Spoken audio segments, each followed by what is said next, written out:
Krystal, you gotta find a way to tame this unnecessary attitude because men like Rok are a dime a dozen.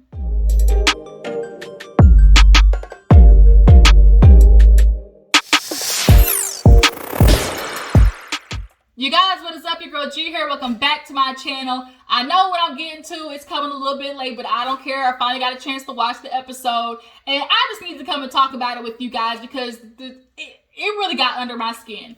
And we're talking about Black and Crew, you guys. I finally got a chance to watch it, and I don't know how men like Alex and Rok stick with women like Krystal and Donna. You know, when you watch relationships on TV shows, you know, you see characteristics and traits and things, you know, through watching it through them that you are willing to accept, things you're not willing to accept, you know. And I'm realizing not only in a relationship, but just in general, I cannot be around somebody who does not have emotional maturity.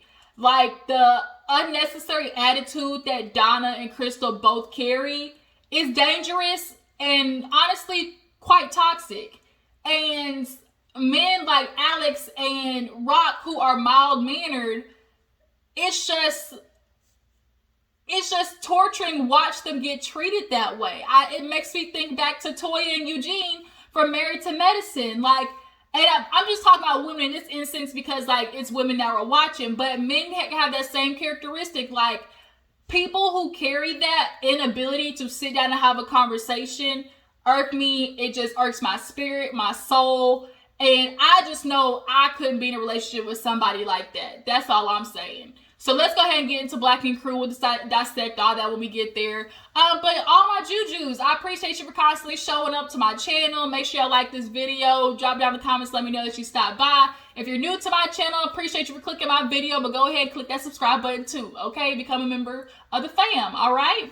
So let's go ahead and get into the episode. We open up with Donna and Tati fighting over this goddamn space still. Honestly, Donna, like, what do you want?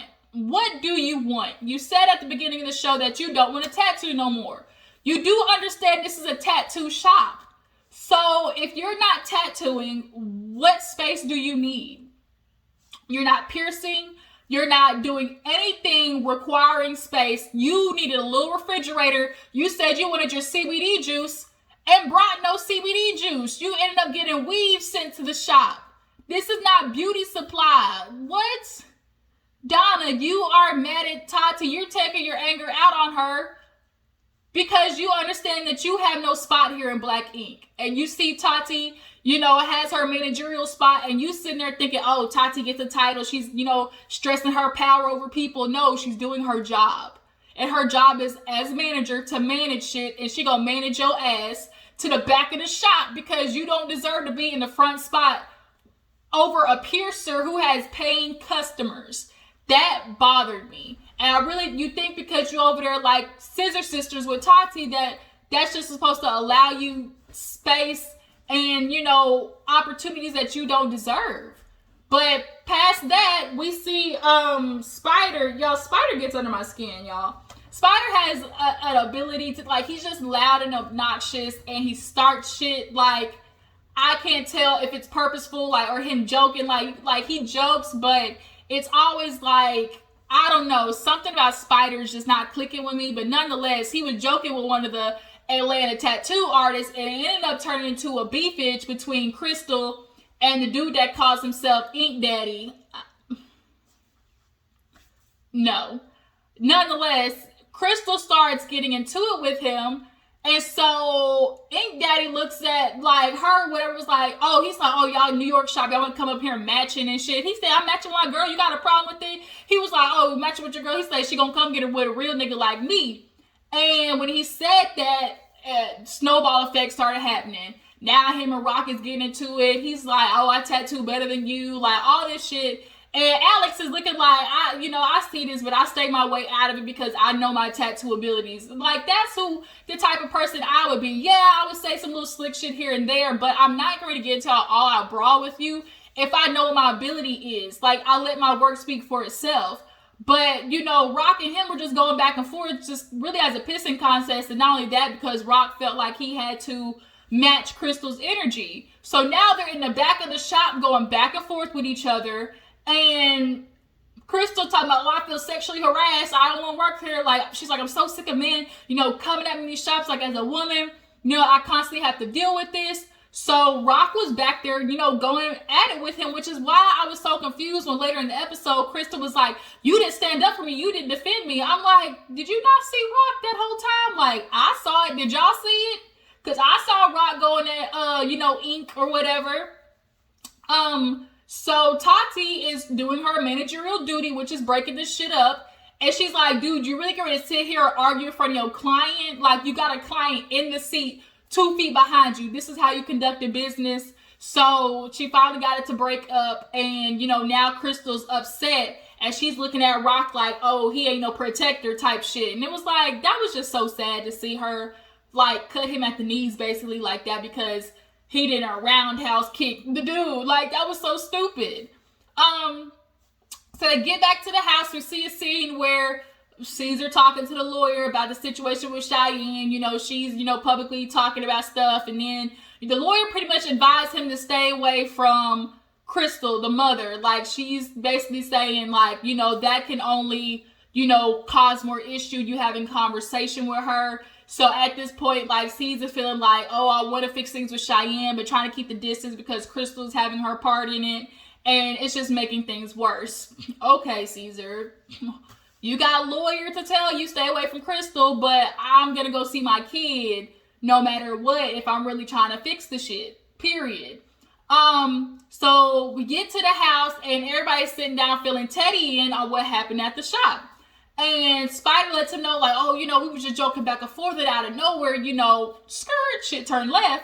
And, Krystal, Rok, and then, like, they were getting into it with, Ink. I ain't gonna call him Ink Daddy, not happening. The word daddy just ain't coming out of my mouth for no man, okay?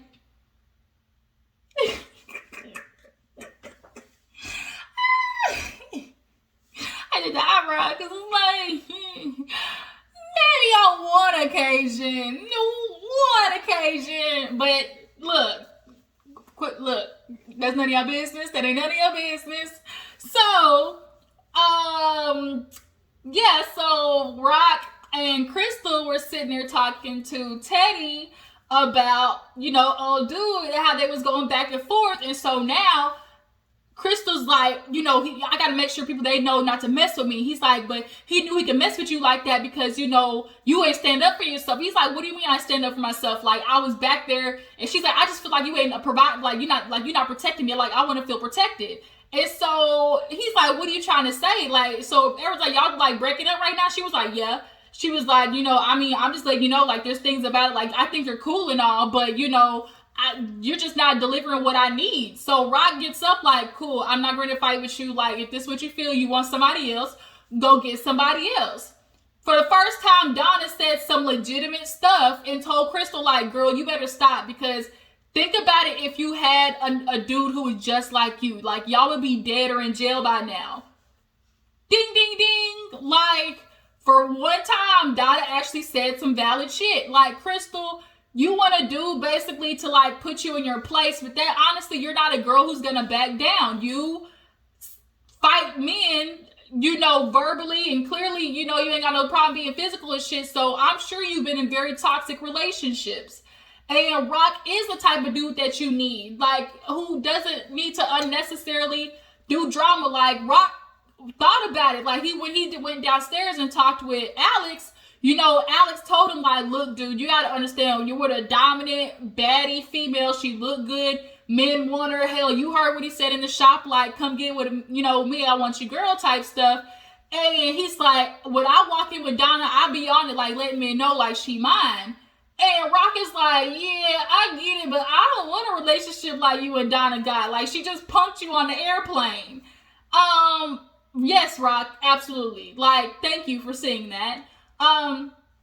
So he's like, you gonna have to change. He's like, I'm not trying to change myself. Like, I'm sitting here thinking about if I fight with this dude, like, Krystal constantly fighting, she got fired. Like, Rok understands what it's like when you have like nothing to live for. Like, when you have, like, I've gotten on Black Ink, I'm on a TV show, like, I'm not getting ready to lose that, so I end up back on the streets. Like, he understands the consequences of stuff.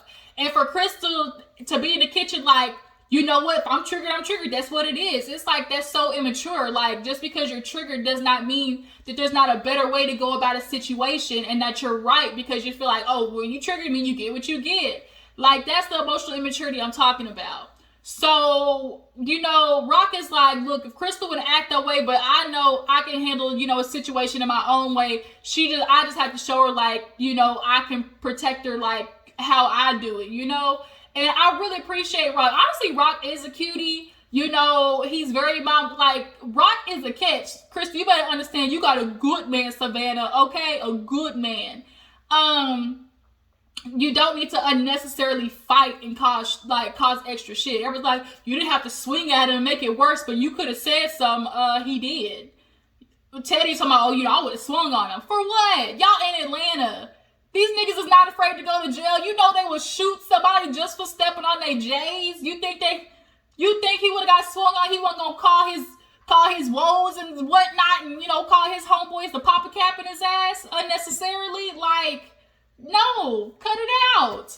So, Tati and Donna now get into it because C's comes to the house after, you know, the whole situation with Cheyenne. And Donna's cooking, and she's like, C's, we need to talk. He's like, you were blowing on my phone. Like, what's your problem? Oh, you know, you done gave this position to Tati. You done gave her a title. And, you know, this title clearly is going to her head. And Tati's like on the stairs listening. And she's like, oh, I came to get my little things to come and put them in the shop. And, you know, Tati was right there telling me, you know, no. And he's like, wait, he's like, wait a minute, what do you mean come put your things in the shop? And she's like, my stuff for a place. You know, Tati put somebody in the free space that I was going to put my stuff at. And Tati's like, Donna, you can't control what I do. Like, what do you, like, I asked you how much stuff do you have and how much space do you need? Donna's the one talking about, oh, it's so crazy that you really think that's how it went. Donna, that is how it went. She asked you, what stuff do you have? How much space do you need? Because I gave this free space because you were gone and my piercer was in the closet who has paying customers.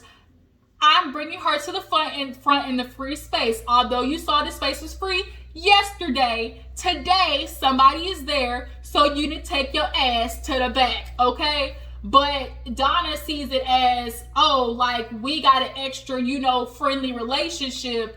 We friends and then some, so I'm supposed to be allowed, like, you're supposed to allow me, you know, special privileges. And Tati is taking her job very seriously, especially considering the conversation she had with Caesar after Donna got mad.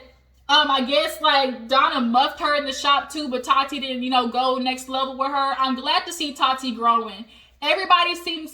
Most people seem to be, like, wanting a next phase in life, and they're changing their attitude to fix it. Donna, you want the next phase in life, but you're not acting like it, okay? And you're getting mad at her for doing her job.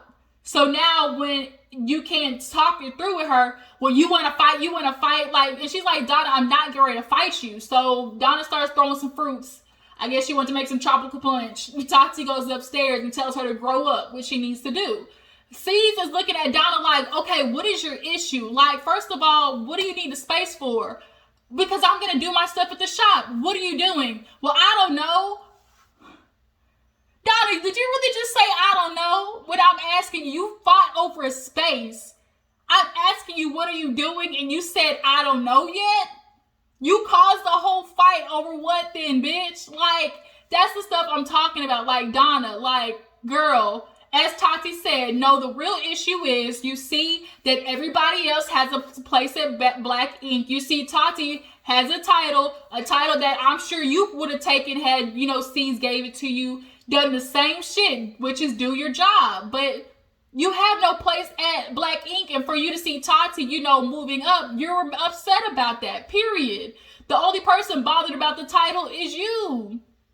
So C's goes upstairs to talk to Tati, and she's crying because she's like, I don't want to do this. Like, I'm trying to grow. You know, I'm thinking if I can show you, I can work through stuff. Like, I can get, basically, she's thinking, if I show you I can work, like, you'll allow me to have a Black Ink shop in another location, which definitely is a smart thing to do. Like, C's is a businessman and Tati is a tattooer, knows how to manage a shop. I absolutely believe Tati could run a black ink shop and do it very well. And C sees her, he's like, you know, I see you working and stuff like that, but unfortunately, part of business, you're gonna deal with 100 Donnas. So, you know, you're just gonna have to keep doing what you're doing and just know, like, I see you, you know, working.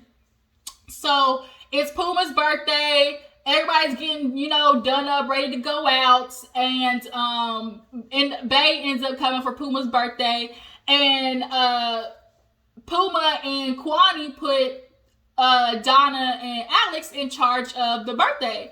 You know, Puma's super excited that the family is down because he's getting, you know, home cooked meals every other day. They're even talking about moving to Atlanta just because life is not the same. You know, they would love for their kids to be city kids, but it's just different. Like, your kids can't play outside anymore without the fear of getting shot by a cop. So if I can put them in a family, you know, oriented, you know, small little town, like, you know, why not do it? And basically the mom is like, if you do that, I'll quit my job and move down here in a hurry.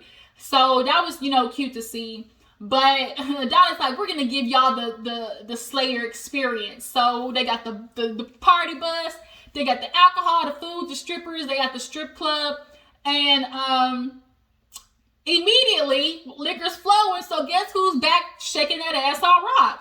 Krystal. She's like, oh, you know, one minute I love him, one minute I'm mad at him, that toxic shit. She's like, we're just gonna enjoy it for the night, and everybody's seeing it and stuff. I like women like Kwani, who can understand their husband's a man, and it's like, look, we've been locked up, you know, go have fun with the stripper, just don't bring home nothing. I know a lot of women aren't capable of that. I personally am not going to take my man to a strip club and tell him not to look at the stripper and to touch a stripper's ass or whatever. Like, I'm just not a woman who gets, I'm not possessive. Like, I understand my man's going to be a man. He can look at another woman and say, dang, babe, she beautiful, or dang, babe, she got a fat ass. I'm like, damn, she do got a fat ass. Because, like, I am confident in who I am.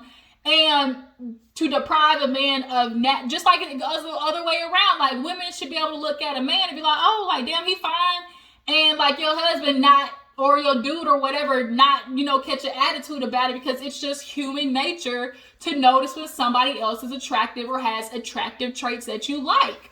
But yeah, Kwani was just laughing because she was over there smoking. She saw Puma with the strippers and she was shaking their hands and everything.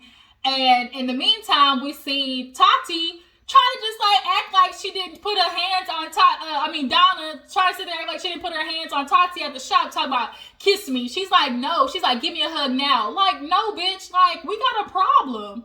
And so Tati's like, now all of a sudden, I'm just supposed to do whatever. She's like, 'cause you know I get what I want. And that's how Donna's always done her life. She's always moved in her life, throwing attitudes and causing an issue until people give in because they don't want to deal with the bullshit. So Tati now tries to do some, like, you know, projection, basically, like, you know what I think? I think because you're losing control at your house and everything that's going on with your cousin, you're just taking down on the person closest to you, and that's me. And so now you're, you know, you got this title, now you're trying to use and get up whatever power, you know, that you lost at home. No, and no.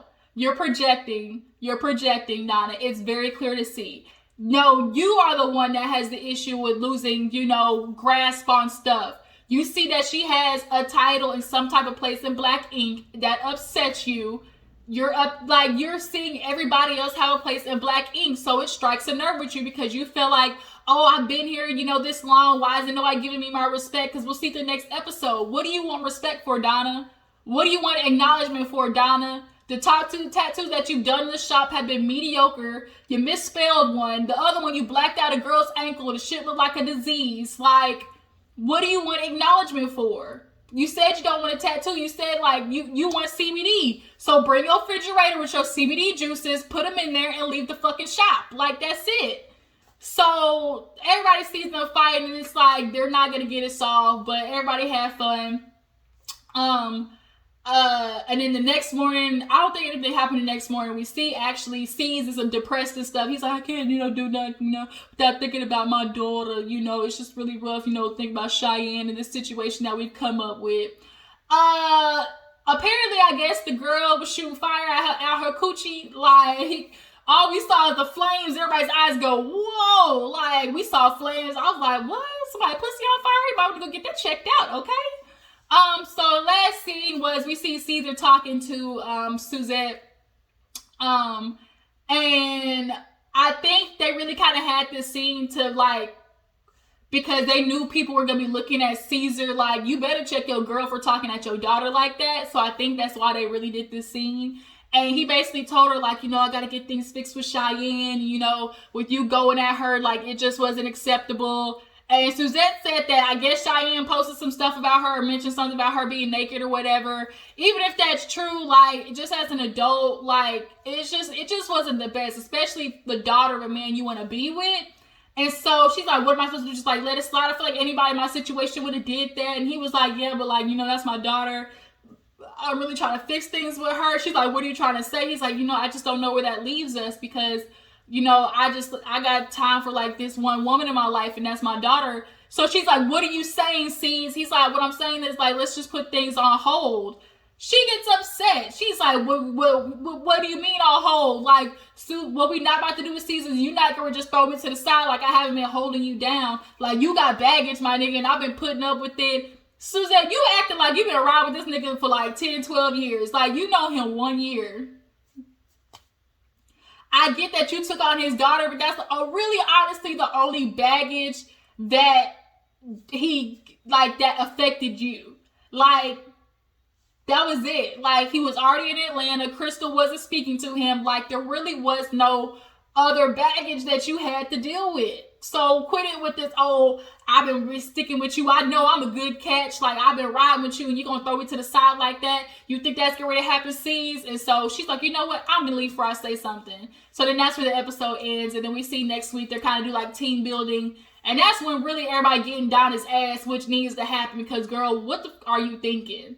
You don't have no place at Black Ink, honestly. So, y'all tell me how you feel about the episode. How do you guys feel about Donna going after her with Tati? Do you guys think that Krystal, you know, was demanding too much of Rok, wanting him to basically punch that man in the face?